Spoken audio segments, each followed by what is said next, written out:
Hey, so I'm gonna show you guys how to make a newspaper hump mold for your mask. So this newspaper mold is gonna be like a ball kind of, or an oval, whatever shape that you wanna put your mask in. It's gonna let you put the slab over the newspaper mold and give it some depth so it's just not a flat mask.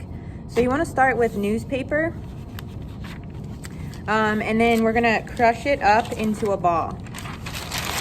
But make sure it's like loose. Don't make it super tight, because if you make it super tight, you're gonna use too much newspaper. And then you wanna make sure that it's at least as big as your hand, this newspaper mold. So I'm gonna actually put a couple pieces together, and then I'm gonna wrap it with one big piece.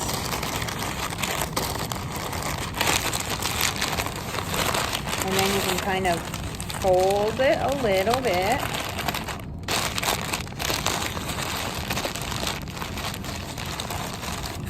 Because you might want to shape it into like a chin at one end.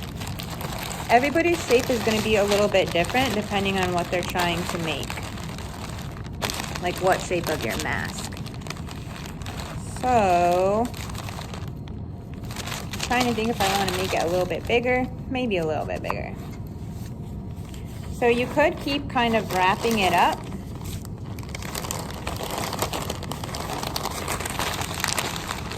Until it gets to the size that you want. And then I have some tape that I put on the side of the table that's already torn into pieces. And I'm gonna use it to tape the newspaper so it doesn't come undone. And then I'm gonna actually use the tape to kind of mold it a little bit. If you're working in clay at home, you don't want like a giant newspaper mold, because then you're gonna have to put a clay slab over it, and you'll have to make a giant clay slab, and that will be kind of difficult to do from home.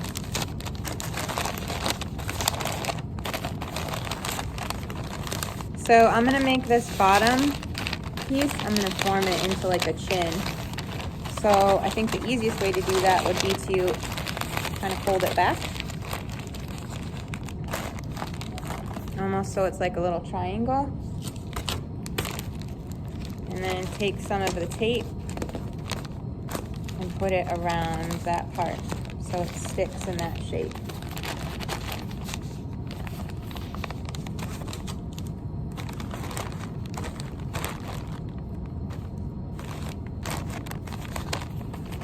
And then I'm just trying to look at the mold to see the shape and if it's what I want. If there's any spots that stick out, you could fold the tape back, or fold the newspaper back with the tape. So it's looking kind of like a face. And then this piece, I'll probably just leave it, because when I roll the clay slab over it and put the slab over it, I can shape it a little bit more.